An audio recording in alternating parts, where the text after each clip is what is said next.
Now hello everyone सबैजनालाई guys अहिले चाहिँ हामीहरू घुम्न जाँदैछौँ 4 जना हैन तपाईहरुलाई पनि म लिएर जाँदैछु हेर्दै गर्नुहोस् है भन्नु न हेलो भन्नु न तिमी पनि हेलो गाइस अहिले चाहिँ हामी चाहिँ यहाँ आइसकेको छौँ हैन गाइसहरु हेर न गाइस अहिले चाहिँ हामी आइसकेको छौँ ओ यहाँ एक दिन घाँस काटेको कति लान्छ दादा 1000 दिन्छ हुन्छ यहाँ एक दिन घाँस काट्दिनु पर्छ कि 1000 दिन्छ एक दिन घाँस काट्दिएको 1000 दिन्छ ल गाइस म त यहाँ घाँस काट्ने काम गर्नु पर्यो आएर A few moments later, a few inches later. Guys तपाईहरुलाई चाहिँ माथि लिएर जान्छु हिँड न त रोकिँदै पो रहेछ फेरि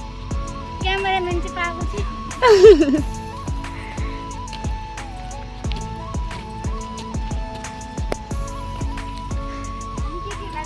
कसुकै गरम होस् कि गरम लाग्दैन कपाल छोड्नु पाएन भयो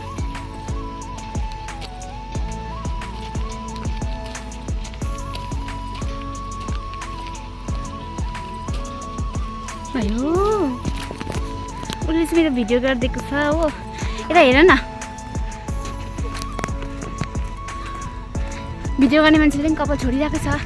4 जनै कपाल छोडेर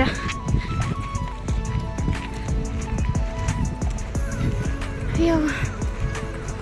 एउटा दोकानदारी नभएको जग्गामा चाहिँ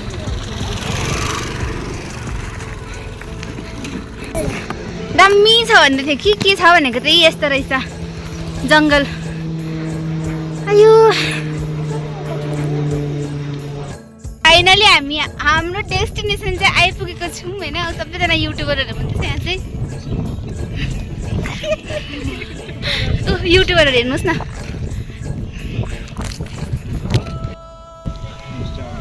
दुईजनाले चाहिँ मलाई भिडियो बनाइदिएको छ फोटो बनाइदिएको छ हैन थ्यांक यू सो मच त्यसको लागि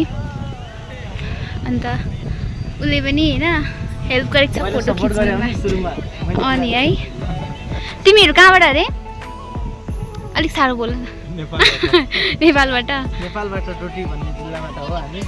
चाहिँ बजाङबाट हुँदै रहेछ म चाहिँ सिलगढीबाट हो मलाई सपोर्ट र सब्स्क्राइब गरिदिनु होला है ल थ्यांक यू